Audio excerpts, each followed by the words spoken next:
Good morning! Good morning, Ohio! Good morning! Welcome to day 2 or 3, if you count Sunday, of ISCA. Welcome. I hope your night was amazing. I know I saw a couple of people sleeping in the room this morning, so I know it must have been good for at least some of you. But hopefully you got a lot of sleep because it's a marathon, not a sprint. So glad to see you all here this morning. We are here for Manny's 201. He's very excited and so ready for this. Manny's been doing caricatures for a long time and his growth has been awesome. So I'm really excited to see what he has to show us. No pressure. I literally mean, let me just take that off. Okay. But one quick announcement before I hand the mic over to Manny. If you did not sign up for the likeness tournament, please do so before noon or before Thomas Fluharty, whichever clock you're on. So make sure if you have not signed up for the likeness, sign up before noon because it will close at noon. I need to make brackets. So if you want in, get in. So here's Manny Avetisyan, Caricature 201. Take it away.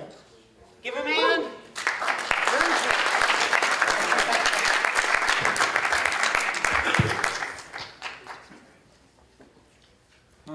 So many people here, I didn't expect it. If you're here for Tom Fluharty, you gotta come back in 3 hours. No, wait, hour and a half. All right. How's everybody doing? Yeah. I'm going to present this the only way I know how, so bear with me, and it's going to be fairly fast.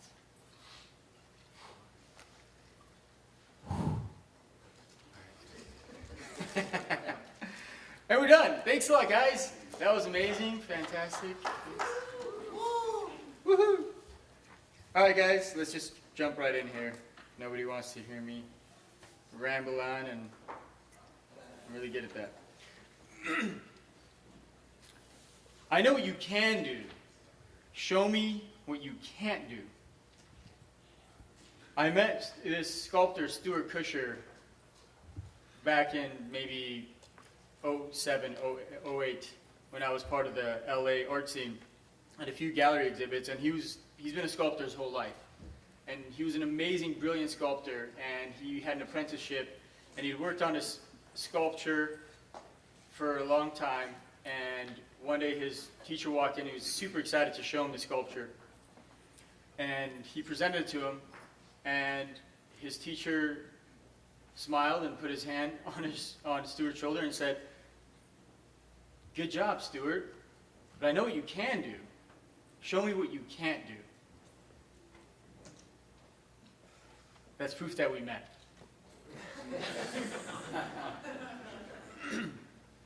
In other words, our comfort zone and where the magic happens are two completely different places. And hopefully I'm here with my seminar to challenge all of us, like I've been able to challenge myself, in order to grow and stay outside of that comfort zone.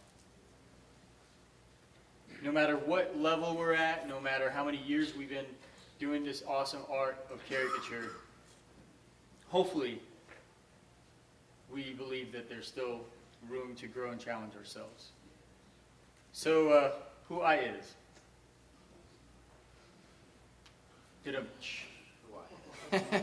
All right. Well, I started doing caricatures right out of high school, almost. In college, I went to the Art Institute in Los Angeles. Back in 2000, met Jason Riggs and Jeremy Miller. Some of you guys know those names. Back when Jason Riggs had hair. And anyway, I got a job doing caricatures at the LA Zoo. It was one of the hardest things I've ever done in my life because my background is fine art. I love doing figure drawing, and just I wanted to be some kind of like fancy fine artist who sits with a beret under a tree. You know, like just drawing nude women all day, if that's a career. And so I struggled getting into caricature because I'd never enjoyed drawing cartoony stuff. I just couldn't see it, simplifying and doing all that stuff. So I struggled with a couple of years with them. Ended up getting fired a couple of times for being late every day. And anyway, ended up getting my degree and went on to do graphic design, 3D animation, motion graphics, all kinds of fun stuff for like the next 10 years. But in 2005, for 6 months, I did run my own mall stand, which was a pretty rad experience, training some new artists.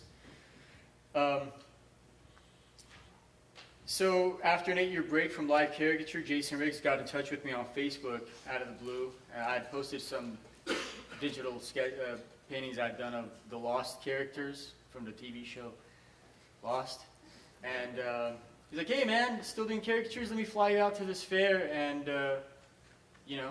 make some side money and have some fun. And nervously I went and started doing fairs here and there. Met Alany there, the amazing Alany, man of many talents. And then that's when I met Natalia in 2013, January, and we were amazing friends. Ended up running a whole season with Jason. Learned a lot. Jason really knows how to push me, like challenge me. And I always hated those, but I took them on, and I'm glad I did for many reasons. And then from 2014, Natalia and I started doing some shows, and we've been traveling the country since doing that. So, getting right into it, taking the plunge. About being out of this comfort zone, found this awesome quote: all the concepts about stepping out of your comfort zone mean nothing until you decide that your essential purpose, vision, and goals are more important than your self-imposed limitations. And so often that's what it does, right? What stifles us is our own fears of taking that plunge.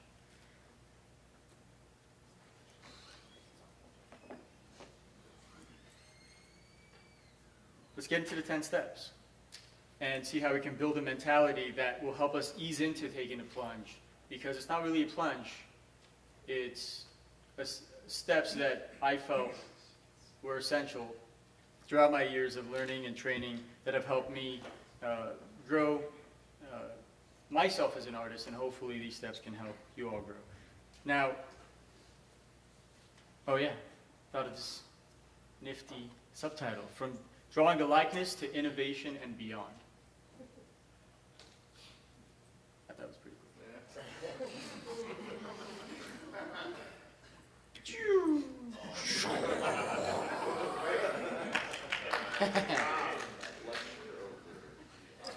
Winning. All right. Very basically, starts with likeness, line quality, color technique, simplification. We all know these steps when we start off as caricature artists. These are the very basics that we learn. In my experience, and I've drawn with dozens of other artists on Jason's True and otherwise, I've noticed a trend where many artists will stop at some point at one of these steps. And I've also worked with artists who have pushed themselves all the way to step 10. And so this, I've essentially learned these steps from working with all these other artists. Then we get to learning to draw expression, exaggeration, humor, or humor for all you foreigners. Layout, creative experimentation and innovation, in my opinion, the most important key element. And then having our own voice or design style. So let's run right through these, shall we? All right. Like a rocket. Like a rocket. So, drawing a likeness. In my opinion, this is the definition of likeness: the resemblance of representative shapes making up the subject's face in their correct relative spaces to each other and to the whole. So, we all recognize people as shapes. We break them down in our minds, and if you think of someone's face, you're thinking of like these basic shapes that make their face. Well, putting those basic shapes relative to each other as in like, are they closer together, are they farther apart, etc., and to the whole, helps you draw a likeness. Something some people need to brush up their skills on, like this lady here. We're going to be using Dilbert as an exemplary face throughout. He's a rad carny dude who I've had the privilege of drawing 5 commissioned pieces for throughout the years, and I took that as an opportunity to make each one as diverse and different as possible, and it helped me greatly. So the first commission I ever did for Dilbert, I tried to do just like more on the side of portrait, and this was the result.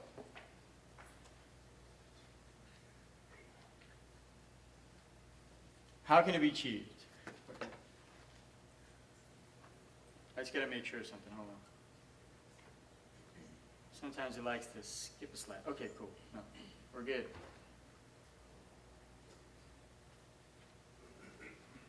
So, practice makes perfect. I'm not going to spend too much time on this because Coach Kid did an amazing job like explaining how to get a likeness, but if you struggle with this first step, just study. If you devote 6 months into studying hard, taking some workshops, getting some books, going back to, I mean, it's humbling, right? But if we struggle with likeness and we've already started exaggerating and started doing some of the other aspects of caricature, the holes in our education are going to start showing the further we get, unless we go back and fill those gaps. And that's the point I'm getting at. I've met many artists who are already doing wacky, crazy exaggerations, and every time I look, I'm like, well, you know, maybe they should go back and work on this fundamental of likeness. And you all know what I'm talking about. We see it in ourselves and others. Go back. If you can get up to like a 7 or 8 in likeness, I mean out of 10, that's good enough to move on to the other steps, because the other steps will help fill in that gap and get us to a 10. But if you're at like a 5 or 6, ask your fellow artists, and then be super honest with yourself, and try to work on your likeness. Just simple thumbnail sketches, drawings. Now this is very important. I really wanted to bring this out because I feel strongly about this point. This is a weird chart that's super hard to read, but I'll try to explain it. Here the blue line indicates likeness. From drawing something that is representing form, which is more of a portrait, all the way to the right side of the spectrum, which is drawing something that's more representing feel.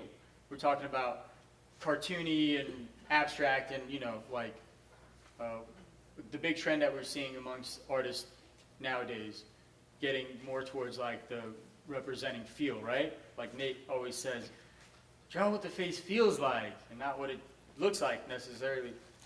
And that's very true. But the really cool thing about that, if you haven't ventured off towards the right side of the spectrum, is that, and many artists will agree with me, as you go more towards drawing what the face feels like, your margin for error decreases dramatically. So if you're drawing someone's portrait and you're off by 2 millimeters where the eye placement is, bam, it's their father or uncle or somebody else, right? But you can get super wacky, cartoony, and get instant likeness recognizability, right? Someone's like, man, it looks just like you, but it's just abstract, crazy shapes, because your margin for error decreases greatly. But the really cool thing is, your creative possibilities go up. Because with a portrait sketch, your possibilities are like, okay, it either looks like them or it doesn't, and it might have your style to it.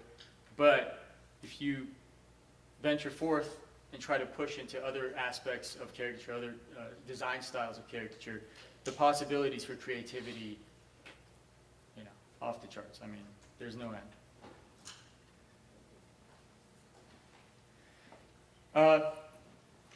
Very important step, line quality. And I'm not just going to talk about it, I'll explain some things that have helped me improve my line quality. Now, look at this nifty tool. It lets me draw right on the screen during the presentation. Line quality is, say we're trying to draw a Dilbert here. Doing a caricature, I mean, we all start, unless not all of us, but most of us start, and our sketches look like this, and it's like, sketchy, right? But we all know that it's getting that clean line structure that leads to a successful caricature, unless you're Salah Hudari and you're just going for the jagged look and like the sketchy look. But how did we get here? The reason I wanted to bring this up, because all of us know about line quality and we know how to achieve it. But there's a really cool technique you might not be aware of. No, you might. But I've drawn with a lot of artists who draw like this.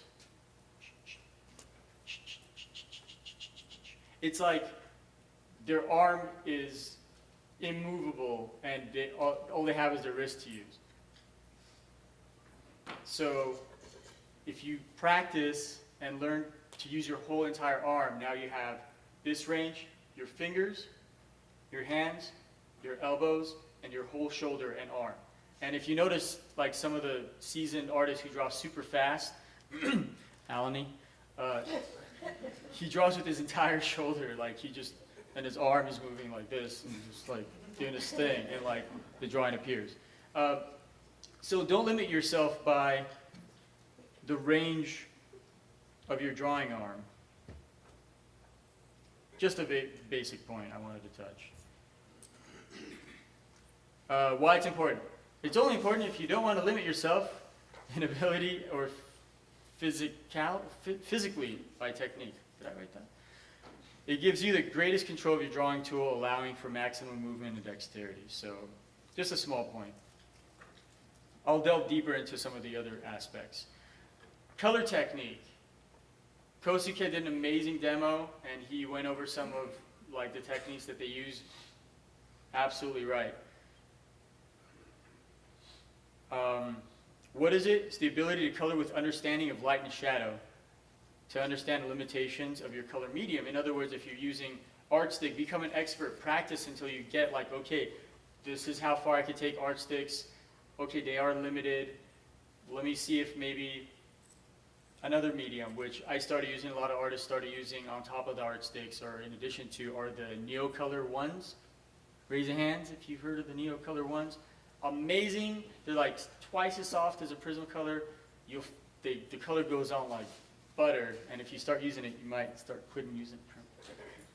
Any reps from Prismacolor? All right. They're still sponsoring us, right? All right. Anyway, so started using those, and I also use the Crayola color sticks. They're super hard. Usually I'll start with those because they have colors that the Prismacolors don't and the Neocolors don't, like a really nice mocha skin tone for like people like myself. And then I'll layer the Prismacolor on top of that, and then at the very end I'll go over with Neocolor. But I'm transitioning more into like strictly using Neocolor honestly because it's so easy on the fingers and the hands. So why is color technique important? When I got back into caricature with Jason Riggs, I'd love to say that these are not mine, but these are my caricatures. Obviously, no, that's pretty much how they are, Alan. Yeah, they look exactly the same, brother. Thanks for trying to help me out. Obviously, I thought these were pretty good because I took a lot of photos. And I was basically using like one color. Nothing wrong with using one color on a face if you want to do something fast, but the understanding, the knowledge that comes, like the foundation of knowing accurate light, shadow, will help you, even if you're using one color, to nail it and get it right. How long had you been drawing when you made those? That's after my 8-year break from doing live caricature. So I came back and I hadn't done it. I was super nervous, and I was drawing amongst amazing caricature artists like Alani and Tony Sabota, and Rob Prisk and others, and I was like, oh my God, I'm not doing caricatures. How it's achieved. Learning to see and applying what you see to your drawing. So let's do a quick... thanks for letting me borrow your face, buddy. It's not here. No, this is... Don't tell him I used his face.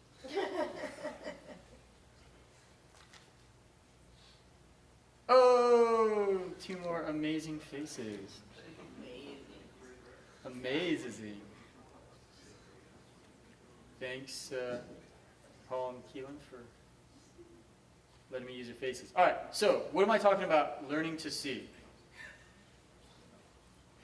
So if we start with Tom here, there's a few light sources. No matter how your lighting is in your stand, if you understand light and light source and like know what to look for, like you'll start seeing it, even if it's super hard to see.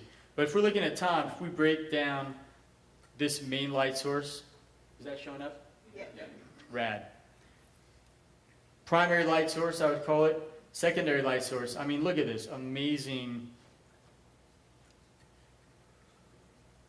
contouring that this lighting is casting on his nose and his mouth. Trying to capture that, and then of course like a, huh? Yeah.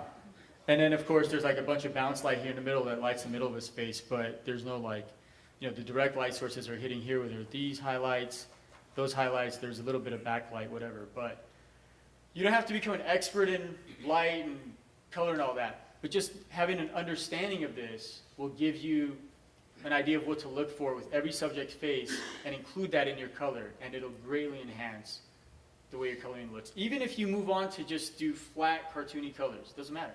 This will help you. That's the point. What I'm trying to get across here is you don't have to like start coloring all your sketches realistically or et cetera, et cetera. No matter how you decide to do your color,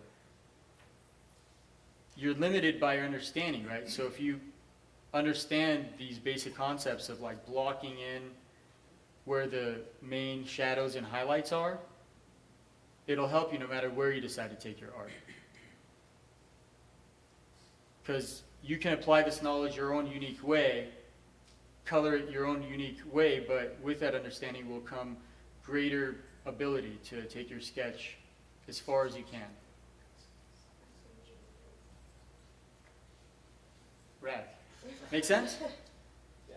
Cool. All right. So sometimes until someone points something out, we're like, oh, okay, cool. And again, if you have super flat lighting at your stand, if you're working at a stand, maybe, you know, try to strategically place your lights to where you do have some good like lights on either side of the subject's face or something. Maybe not lighten it so much so everything's flat. That might help.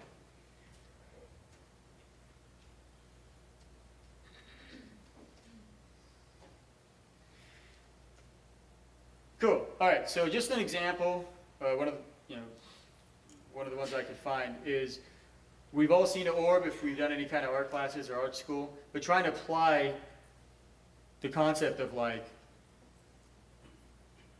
the specular light, where the light hits the core shadow, etc. So if you look at his ball chin here, I try to apply that. You have, I mean, it's not perfect, but you have highlight, you have the rim light, which is usually like color bouncing off the bottom, like here, up, back towards his chin. That makes that, and then the shadow that it casts. I usually imagine too that all light comes from the top, and one source from the side. I try anyway, but those two light sources are a good starting point, like top and side. And so pick a dark side, even if it's not there. It's a good practice to just pick a dark side. Say, okay, the right side looks slightly darker than the left. That's going to be the shadow side. I'm going to start putting some cool colors in there, etc., and really try to make that stand out. And ultimately, it's like fake it till you make it. Even if it's not there, if you start applying it, you'll see a great enhancement in your color. So accurate, why it's important, accurate color makes your drawing pop, adds to lightness and volume. Doesn't mean you have to always color realistically, but understanding this can help you take your art farther. It's the basic idea. So this is 2013. This is a few months after I started working back with Jason Riggs, and I had the privilege of working with some amazing artists like Vincent Renzel. If you've seen his color stuff, it's like, whoa, I didn't know a flat piece of paper can do that. And Vince is a master at light and shadow and color, and I learned a lot from him. And I started applying those things that he was talking about. And this was 2013, again, just a few short months. This is a little later. But really trying to apply that concept of using everything as a sphere, like the nose can be broken down into a sphere. How do I go back? Go back.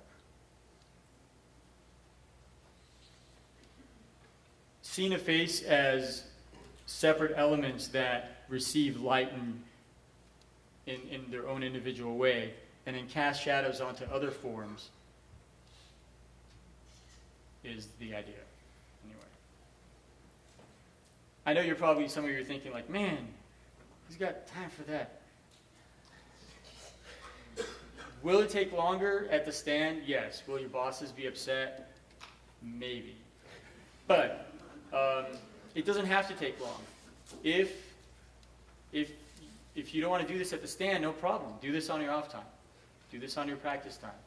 And then you can apply it when you're performing at the stand. And the cool thing is, when you gain understanding of accurate light and color, you only get faster and faster and faster.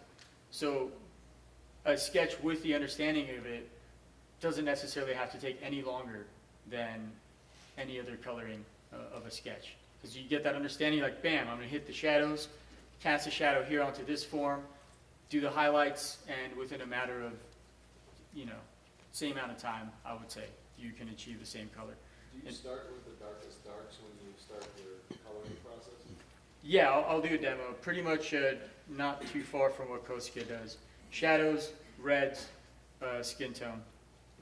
Simplification and speed.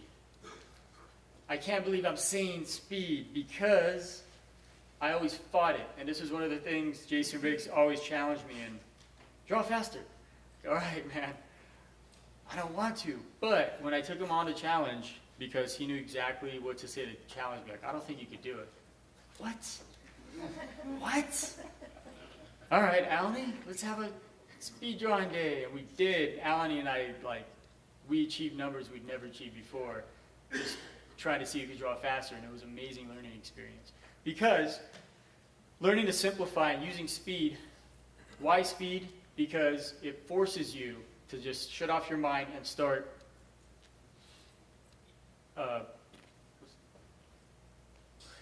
what's that word when you Growing. when you just you're just making stuff up on the spot like I'm doing right now.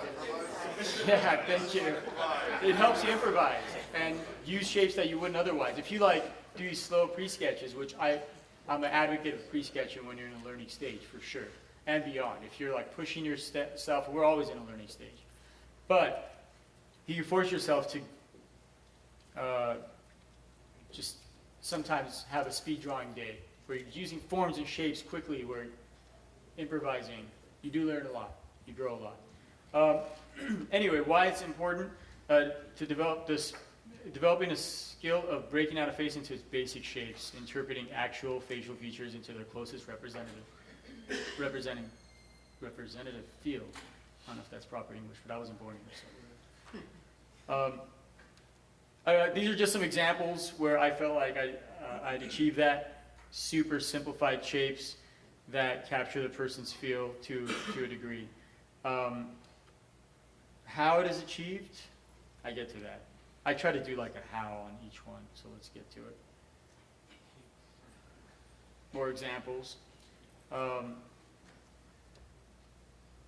Right? Super basic forms. We got a circle, we got a square, circle, lips, and hopefully the likeness is captured within these super simplified shapes.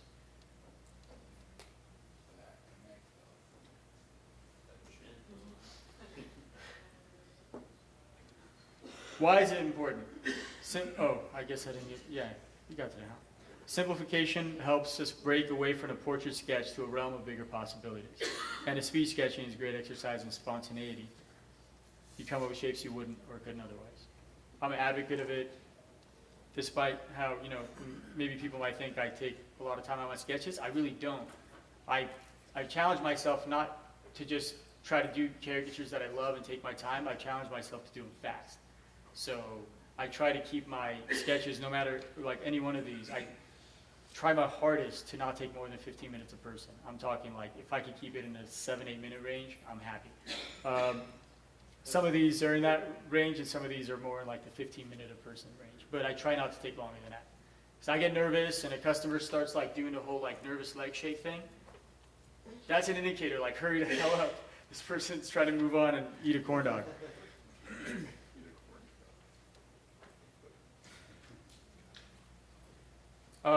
So in my second commission for Dilbert, I tried to use that technique of simplifying his face into basic shapes and go cartoony.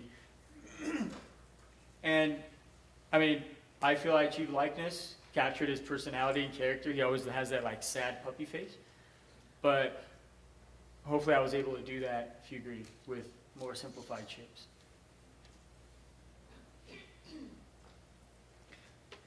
Moving on to expression. Oh, so important in our line of work. Building a library in your mind of facial expressions to help you draw creatively. How do we do that? My secret. Give it away. Don't tell anybody else who didn't come to this room, please. So one technique I used a lot when I got back into caricature and really started taking my art seriously was on my phone I had like this sheet, or I had Ren and Stimpy or other cartoons that I really love. Steve Silver is an amazing artist with a lot of good facial references you could use. And I put the phone down right on my easel, and I would look for customers who had any resemblance to the faces I'm seeing, you know? Somebody would sit down and be like, oh my God, this person looks just like that.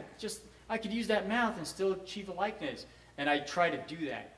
Apply the weird wackiness of a facial expression in a cartoon to their face. Nerve-wracking? A little bit, yeah. But you achieve something super rad, and you end up stealing from great artists and making it your own, so. Aha! So, for instance, quick demo here. Taking her face, where the bottom jaw, her bottom jaw is like pushed back, top jaw comes out. I feel like this would go super rad. You agree? Okay, good. I heard a yes, so I'm going to go with it. So if I wanted to draw, I'm sorry, I didn't get her name. What's your name? Yashko. Thank you, Yashko. So if I wanted to draw her using like that Ren, don't be afraid to give people crossed eyes. I learned that from Adam English. If you give everybody crossed eyes, do you give anybody crossed eyes? Deep, right? Oh my goodness. So if I'm applying that Ren face, I'm like, I'm just going to go for it. And it feels right, so if I just try to copy that, it'll be right. And it's nerve-wracking, but just to go for it.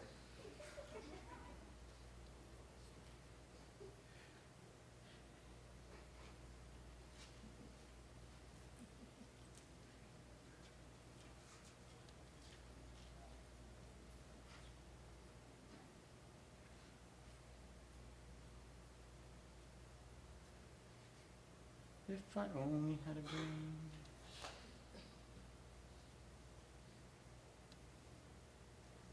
All right, well, it's harder than it seems to draw on this thing. But do you understand what I'm saying? What you're doing by using this technique is building a library. Once you draw this mouth on someone and you get over the fear of doing that, taking a plunge, you're like, okay, whew, that worked out. Positive reinforcement, you'll try it again. And then that, hopefully, stays in the repository of your mind. Like, okay, I could totally pull off that mouth in my own way later if I had to, if I see just the right shape, right? And just keep going with it. Try different wacky faces, different ideas, different eyeballs, etc. And build a library of rad facial expressions you can use. Now you know my secret. So some examples of facial expressions. They don't all have to be smiling, but hopefully these show how much it enhances likeness to really try to capture the facial expression of someone. I'm Tom Richmond touches upon that in his book. Super important. So if you see a facial expression and you already have a library built up because you've been practicing, you can just pull it. Okay, I know how to do this. Good skill to have. Some other facial expression ideas or expressive ideas. You might recognize these faces from this guy. All right, not these. All right, cool. Exaggeration, super important. But I feel like I said, very important to have the other steps or a good understanding of the previous steps before we move on and start doing the exaggeration and the other steps. So essentially, exaggeration to me and to everybody is a portrait with the volume turned up. What does that mean? Just very basically, Kosuke touched upon these. Just taking what's already there and making them pop. I actually gave a definition of what it means. Some other examples.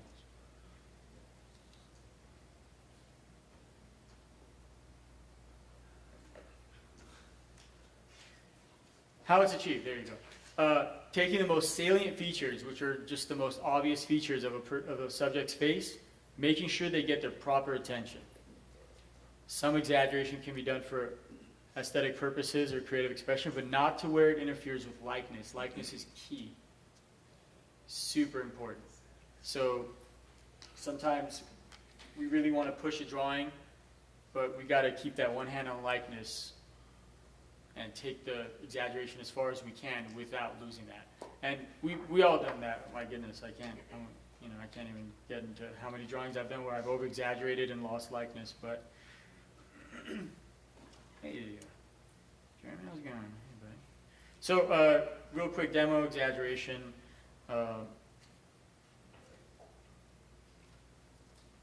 His overall face shape. Let me give myself a pre-sketch.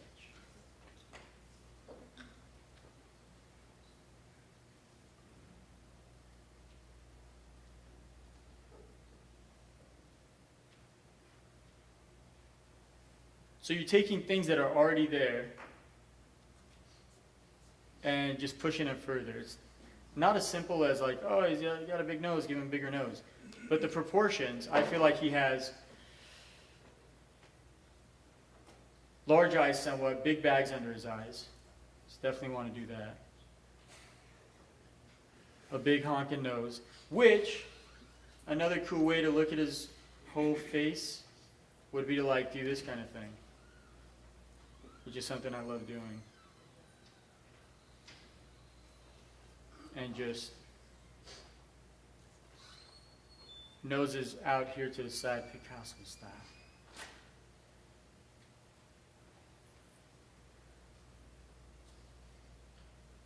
Eyes are on both sides. It was so funny. What was his name?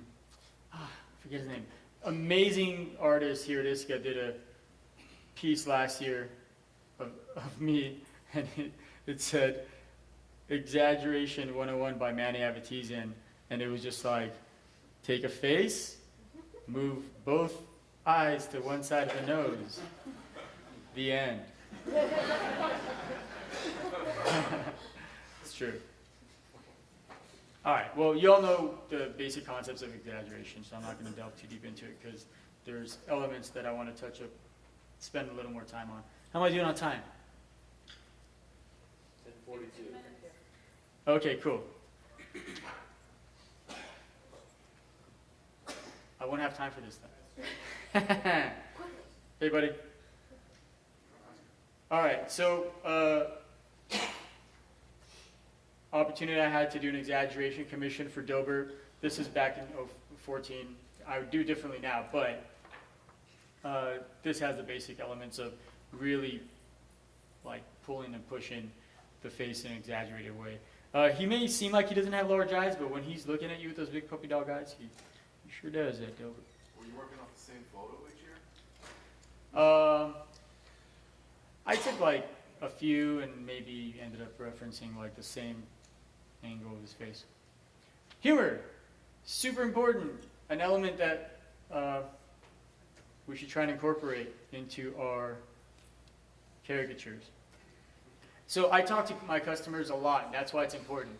Like, I won't stop talking. As I'm talking, I'm like pre-sketching, I'm getting ideas. Like, oh, my brother and I, we fight a lot, and we're super competitive. So when I was asked to do the sports theme, I was like, okay, cool. He's like, you know, funny, haha.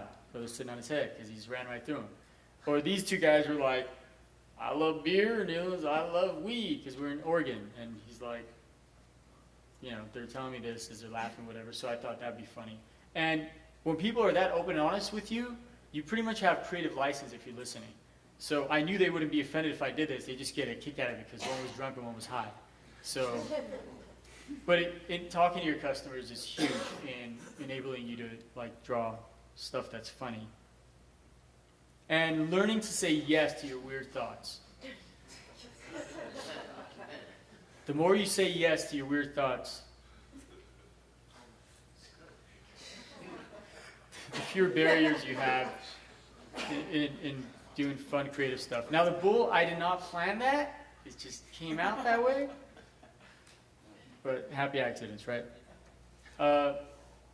Super quick point while it's on my mind. The way our minds work are like rivers, right? The neurons and connections with our mind. When a river runs its course, it goes through the path of least resistance. Our minds do the same thing. If we resist certain thoughts and temptations to do something fun or exaggerate something in our drawing, guess what? That gets reinforced in our minds. And then when we want to push, we're less, I don't know, we're not used to it. And it's harder. The more we say no to those weird thoughts in our minds about like pushing a sketch, the more that gets reinforced, and then it just gets harder and harder to do. So say yes. Why humor is important? Just makes it funnier. And a lot of times it adds likeness. If couples are like, we always bicker and fight, you draw them like fighting. Rad. You've achieved something that they recognize in themselves, and it adds to the likeness. And then doing other stuff just because it's funny. There's no reason why I made his body short. I just went with it. Layout. A few examples of that. A lot of people ask me, hey, how do you, approach layout? Well, having a design background, I've learned to try to help draw the viewer's eye. Like if you draw a line here, the idea is you're guiding people's eyes throughout the sketch. You want them to look not just in one area or the other area. So with these guys, I was like, okay, round face.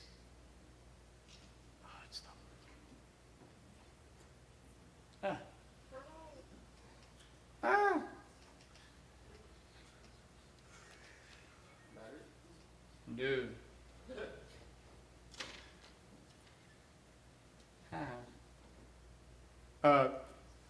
Yeah, so, it's funny. Let me, oh, it's my pen.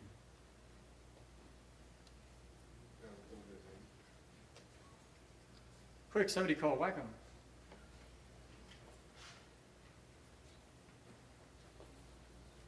Hold on, I'm just gonna.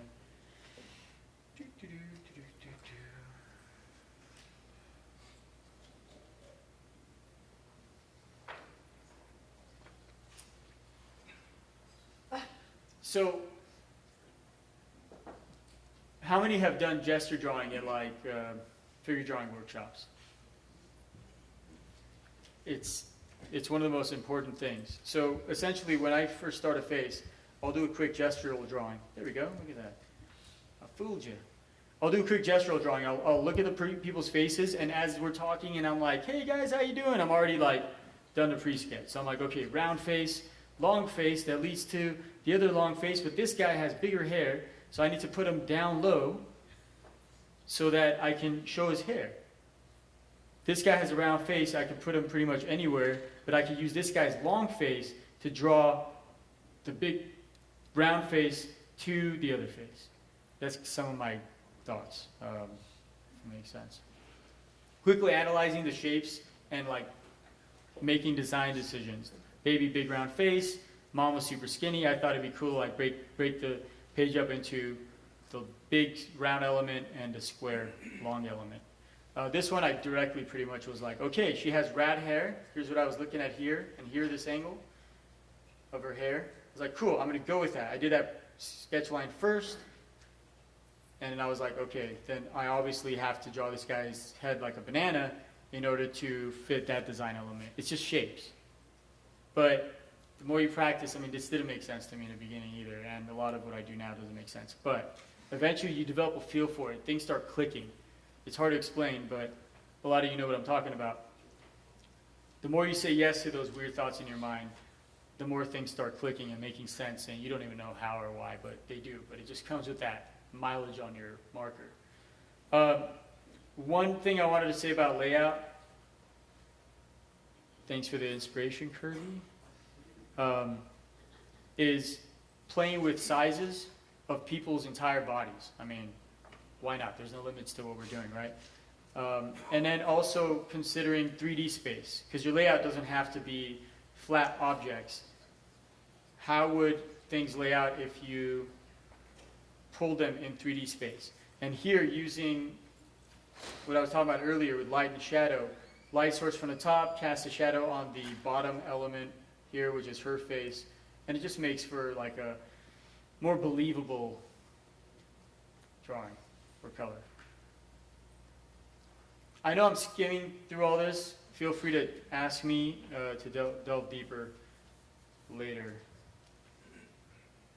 So I already touched up on these. I'll do some quick, so layout. If I'm looking at a few subjects, I'll say, okay, this guy's like around here. So I'll already have an idea for his head. Then I'll look at like his girlfriend. I'll be like, oh, well, I guess she's gonna be like this. You know what I mean? And I'll try and make it work. And a lot of times you'll be surprised, like, oh wow, happy accidents, and it just works. Or if you're like, okay, I'm gonna break the face up here, then you have to decide you're gonna draw one face this way in order to draw the next face this way. Do you ever just pick a random composition to challenge yourself on the people? Yeah, all the time. Like I'll make a decision that it's gonna be broken up like this, just from like an instant feel I get of the people, and then I just gotta make it work. Just gotta go with it. But the more you do that, the better you get at it. I mean, there's no other way of putting it. And I learned from the amazing Paul Avinizé of overlapping shapes and facial features. So he'll always not always, but a lot of times he'll put a nose flopping over the girl's forehead or whatever, and that just automatically creates your puzzle pieces for your layout. Play around with that, practice on your off time, and then biggest thing I can emphasize, the biggest takeaway is go for it. The more you shy away, the more you will shy away. The most important element is creative experimentation and innovation, in my opinion. These drawings were done in 2012, right after I got back into caricature and Natalia and I did our first show together. I used the opportunity, since nobody was watching over my shoulder, to have some fun. And these were super experimental. And by experimental, I mean they're one-offs. You know what I mean? It's not like I started drawing like this. It's like I just tried something, this felt right, this face shape, and I may never do that kind of drawing again. And I was doing some weird stuff. I mean, look at this. There's like nose going inside the nostril there. And here too, I don't know why I was on that weird phase. It's like, let me stick this nose into that nose and see what happens. And I was doing these like straight edge teeth a lot because of some of the influences I was getting from cartoon artists. But the customers loved it. I try to hold on to the likeness as much as possible, and that's what helped me get away with it. And I just kind of felt out the customers, okay, man, you guys mind? You got super inspiring faces, and they're like, oh boy, I wonder what that means. Like, I'm just gonna go for you. I have an idea. You guys mind? They're like, cool. Oh, getting that permission helps. Sometimes I do, sometimes I don't, but it helps. And these are some of the experimental stuff I did very early on. And again, I can't overemphasize, it's not like you just start drawing like this and that's it. Experimenting helps you get to that next level, helps you develop your own voice in caricature. Trying some wacky shapes you wouldn't try. Just, you see something, certain angle of the face, put a quick sketch line in there and just go for it. And the more you do that, the better you get at it. This was some of the early experimental stuff to back in 2013. And just felt right. I went for it. I was super inspired by artists like Nakap Nikki and Chris Chua and Eric Goodwin and Andy Urzua and all those guys. We visited their stand in San Diego at the fair, and I was like, wow, okay, I'm going to start pushing myself. That's what really sparked it. Working with Paulo Vinizé, Vincent Renzel, and then watching the Beast Heads in action. Made me decide I'm just going to start experimenting and pushing it. Examples of experimenting on Friends, you might recognize some of these faces. I think I'm going to go overtime. And again, by experimenting, I mean, these are one-offs. I don't think I've done another drawing like this of Miggy again. I was using the calligraphy marker or the pen and just doing some fun experimenting. It's great to experiment on Friends, and then you can apply a lot of those techniques you learn on customers' faces. Joe, I'm going to have to draw you later. Or I'll do a quick demo. Why not? Y'all don't mind if I go over time? So a few approaches for Joe Bloom's face, for instance, could be like, okay, I'm just going to go with these elements and experiment. It's not something I've done before. Just getting a feel. They're like, hey, this might work. Because you're keeping in mind the things that make Joe's face and using some of those wacky shapes that you've learned and fiddle around with it. Obviously, I'm sleep deprived, all that good stuff. But you know what I mean? You play around with it. You're like, okay, scratch that. Let me have a different approach to his face. Let me just go top heavy and just push his mouth way back here.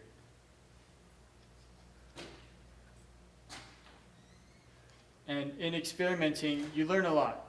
You learn a lot from your mistakes too, where you're like, oh, that didn't work at all. I'm glad the customer is willing to pay for it. Or not. Or you just take it as a learning experience. And again, if you have the limitation of not being able to experiment the stand, do it on your off time, practice that night, practice that morning, and then hit it at the stand. I got to skip a few of these. Sorry. I thought time would slow down up here, but apparently it doesn't have it. Speeds up. Back in 2013, I drew the lovely Jessica Dupree, and I thought it was pretty good. I'm like, man, I nailed that likeness. Woo! And then later that year, in experimenting and just having fun, I did this sketch of her, which totally out of my element, never had done a drawing like that before and never will, in exactly that way. But this is what experimentation is. You try something, you have some time, you just go for it. But what you're doing is you're just adding tools to your tool belt. That makes sense?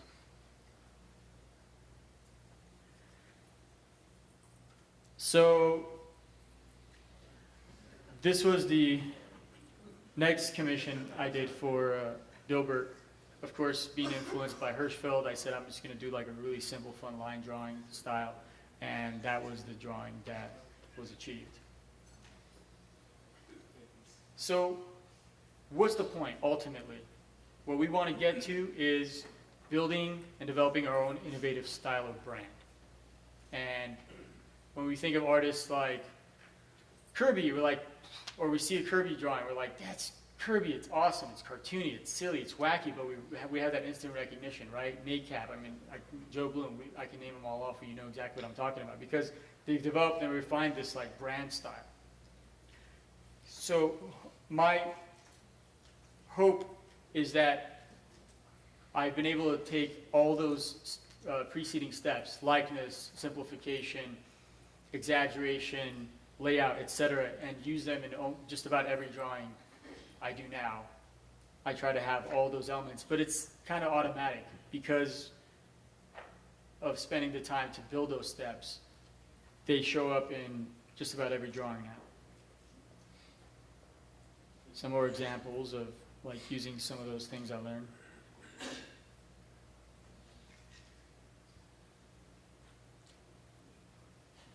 Hey. You may know these faces from the caricature community. Hey, fella. How's it going?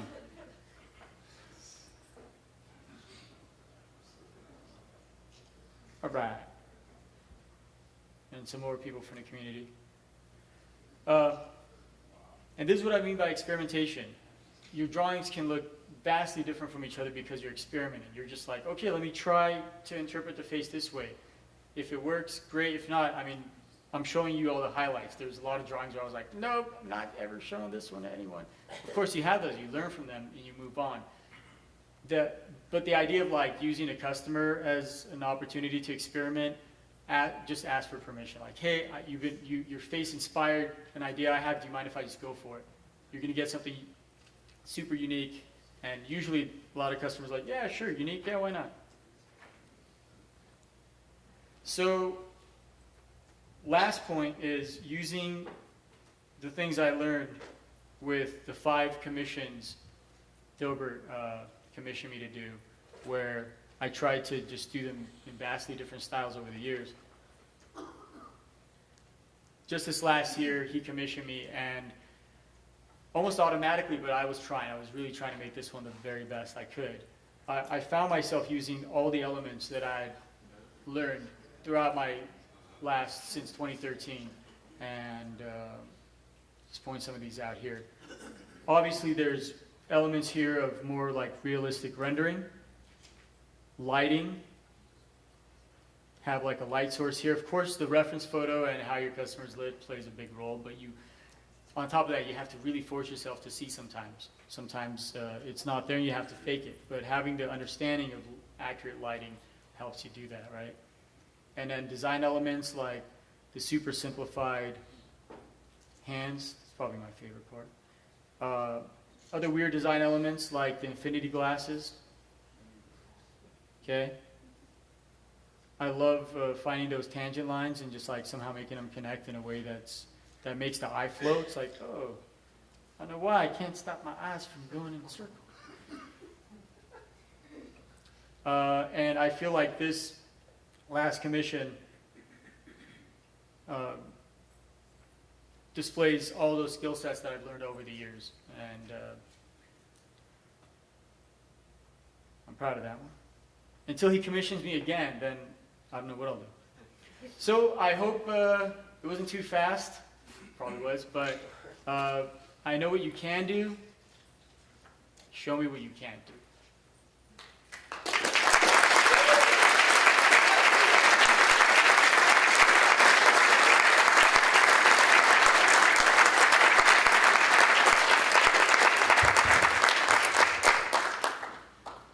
All right. Hey, thanks.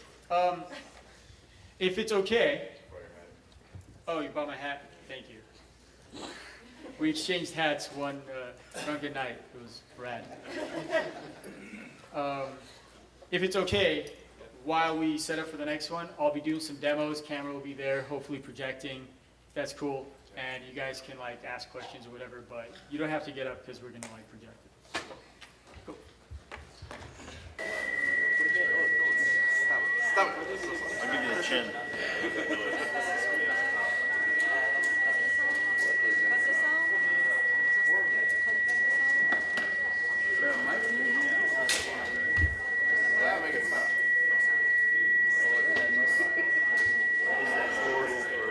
Horrible noise.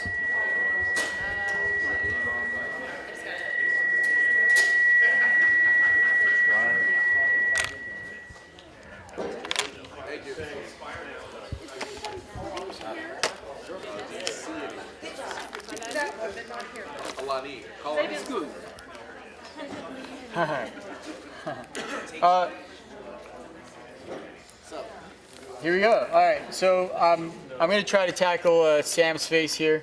What? I'm just kidding. King Davis, it's amazing. It's great. There's a lot of different approaches, right? So I'm going to do these quickly, so I'm not too worried about a lot of things. Hopefully, we'll get through like 2 different approaches. One would be just kind of taking a face for what it is. Smile. If I feel like I can get a likeness by attaching the nose line to his mouth line, I'm going to go for it.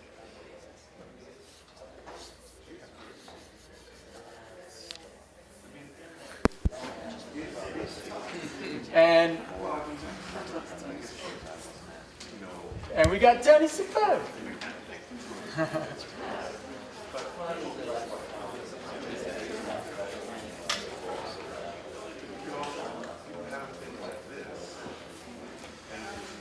And where are these thoughts and ideas coming from? It's coming from like allowing myself to experiment, allowing yourself to just go for it, saying yes to those weird thoughts in your mind.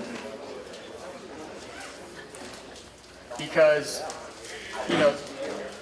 we draw thousands of people every year, and surely I've done this before. So I'm just pulling from like library in my mind and saying, well, it worked last time with a similar face structure, so let me try it here again, and hopefully get something that works.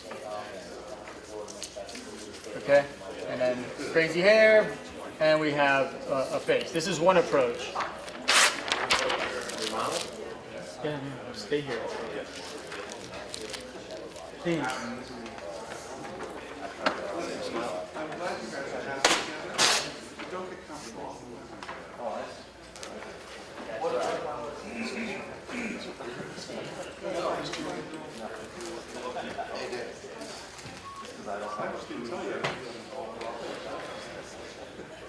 Quick gestural lines, but do I always do pre-sketch? No.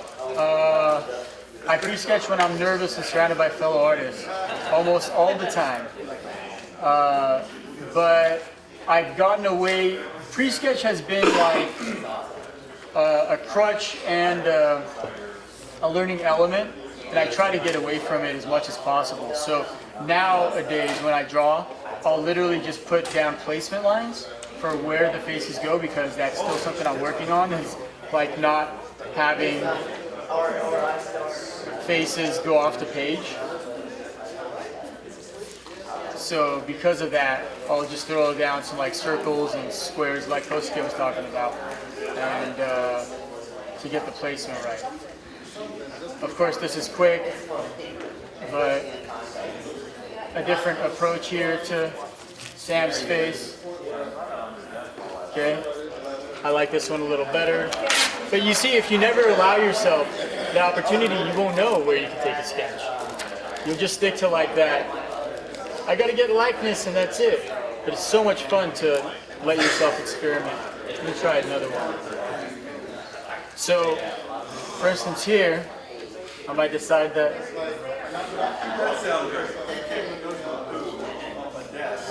like this is going to be a little more top heavy.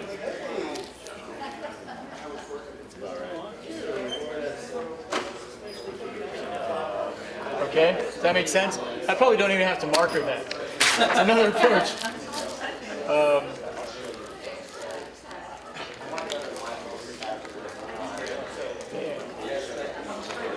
That works. Another approach. Okay.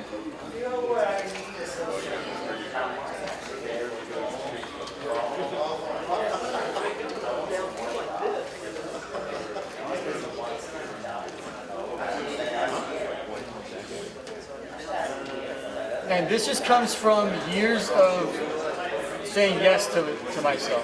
Just go for it.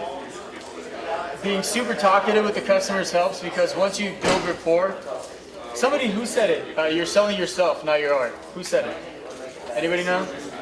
Essentially, it's true. I mean, if their customers love you, and you kind of talk them into it. Chris Chua and I had a great conversation about that. Because by the end of a drawing, Chris Chua's customers want to like put him in their pocket and take him home. They just love him so much.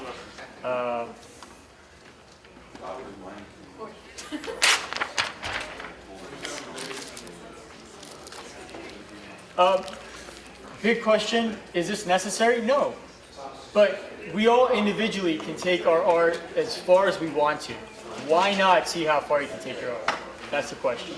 You don't have to draw super exaggerated, you don't have to draw or super cartoony, but if you learn the fundamentals, you might end up drawing your own style that's super like, not those things, it's your own voice, your own technique, but having all these things, these tools to play with, just helps you build a better house. Just helps you build a better brand and your own style, etc.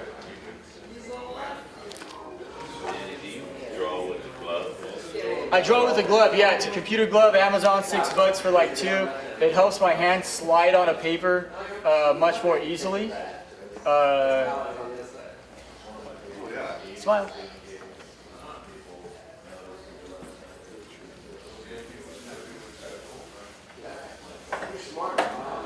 So, I'm just demonstrating the different possibilities and different approaches.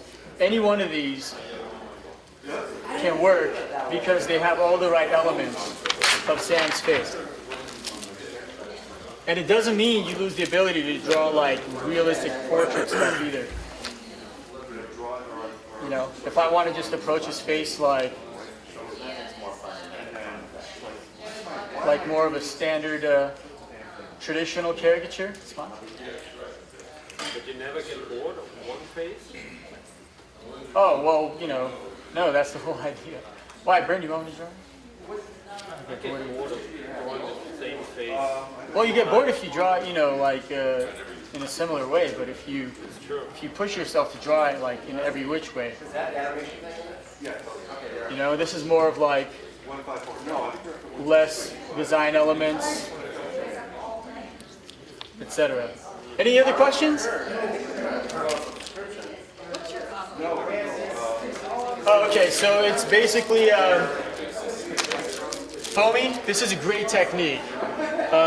It's a foamy inside an art protector, the plastic cover with like 2 sheets of paper. It lasts like an entire year before it's destroyed. So no more shuffling around with like tons of bleach sheets and all that stuff. With the plastic helps soften it up. I use 2 pieces of paper, foamy. I put my demo on the other side, so you just flip it over and you're ready to go. You might even give yourself like 2 round circles on a bleach sheet inside for placement of 2 people. No, this is the plastic protector that we sell for $5. And just put it in there. And I use super smooth paper. I use everything. My paper is extremely smooth, uncomfortably smooth at first, but I learned to love it because it's super fast. I use the Mohawk Digital Smooth. It's very smooth. If you're used to like accent opaque, you'll probably hate this at first. It almost has no tooth, but the really cool thing about it is it lets me layer. I'll go back to my favorite one. It's going in pretty well? Oh my goodness. Yeah. So here we go. Like my typical, I'll do a quick color demo and then I'll be done. Here's my typical color technique. And this is how fast I color. So with the understanding of light and shadow,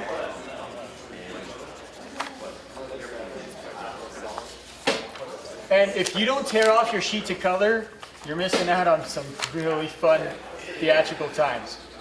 Tearing off your sheet lets you do this. And I forgot to mention this. We beat up our bodies when we're working, right? Right. Imagine if you can color with nothing more than this stroke. Same stroke. I literally use the same exact stroke. I just turn my paper. So you see how my hand just does one stroke, one stroke, one stroke, same stroke, same stroke, same stroke, same. I just turned a face to where I can literally stay with the same stroke, and my God, like at the end of the week, I don't feel like I'm killing my wrist because I'm literally just sticking with the same downward stroke. It helps in a lot of ways, but that's all I'm doing. Yeah, I bet you do. What color are your eyes? Doesn't matter. All right. I'll do the highlights. I'll do the shadows. Then I'll do the reds. And then I'll go with the Neo color. Neo color has amazing colors.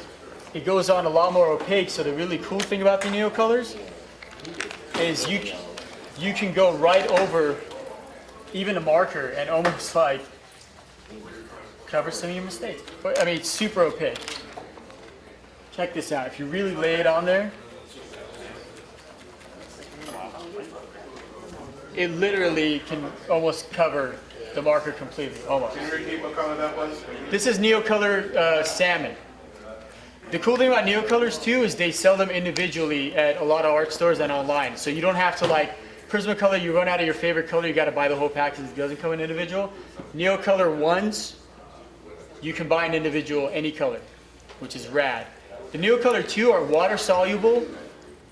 So if you get it wet, you know, it acts as watercolor. I don't use those except for one color, which is dark brown. It's an amazing replacement for the Prismacolor brown you use for hair, the dark brown. Because I found a Prismacolor brown, you get different mixtures. Like sometimes I buy them and they're so hard, it doesn't even work. I just throw them away. The Neocolor 2 dark brown. I think it's like a starts with a V brown. Ask me later. It's amazing. It covers over hair incredibly fast and easy, and it's super like easier on our bodies as people who color like all the time. What size is that paper? Standard 12 by 18, and then I have the tear bar, which cuts it down to about 12 by 16.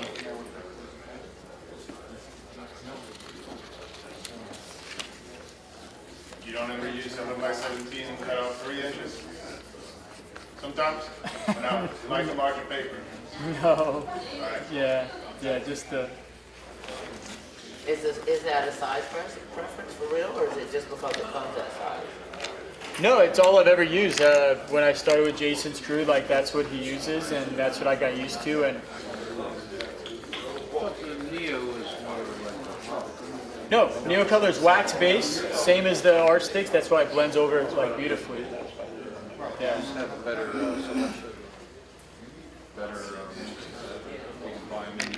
You could buy them individually. So yeah, buy them individually. And an experiment. Get to know your tools, which is I'm a huge advocate of. Like, see the limitations of your tools. Get it, practice. You got some downtime. Do some weird color demos. Experiment. So those those Neo colors, you're saying those are really bold and they go on really well? They're really bold, go on extremely well. What? Prismacolors go on top of that? No, they can. You got to have some finesse. But I just go the other way. Cool tip for shadows, go with your cool colors. So if I want to drop a shadow like of his glasses onto his face, I'll use a purple. And shadows, contrary to popular for ideas, is the shadow needs to cast on the surface it's casting and follow the contour of that surface that it's casting from. So for instance, the shadow from this square glasses wouldn't be just a square under the glasses, unless his face was completely flat. Does that make sense? So That's another seminar. it's a whole just something to think about. So right here, this side of the frame is closer to his face, so the shadow's closer here. But the glasses move away. I imagine they move away from his surface of his face, so the shadow gets farther away and just follows the contour of his cheek. Down there. Little things that you do where somebody looking at it doesn't know you did that technique, but something clicks in their mind and just makes it look all that much more realistic. Does that make sense? Yeah.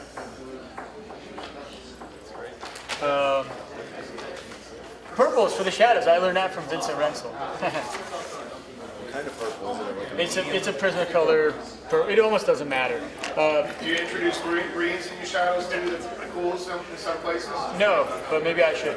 I use greens for 5 o'clock shadows a lot. Yeah. Like people with darker complexions will have like a greenish shadow.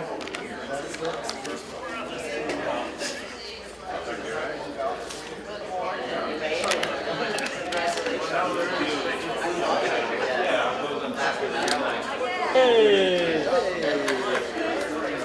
That's it! Let's all wait for Mr. Harley! Oh, here. That's a 9-minute video. I'm gonna post that on YouTube or something. Manny, I did a 9-minute video. I'll post that. Rad. Can you edit it so I sound more intelligent? You sound intelligent. The intelligence filter. Yeah. Around the whole room trying to catch up. Manny, I can email it to you too. That'd be awesome. I appreciate it, man. Yes. No color 1 is better. 1 is wax. Same as the art stick. So here, you know, you have art stick, and then watch the neo color. Completely on top of it. Completely on top of it. So, with neo color under and I got 1.5. Huh? Yeah. Neo color. I start neo color. start with neo color and Yeah. cover. Yeah. Then I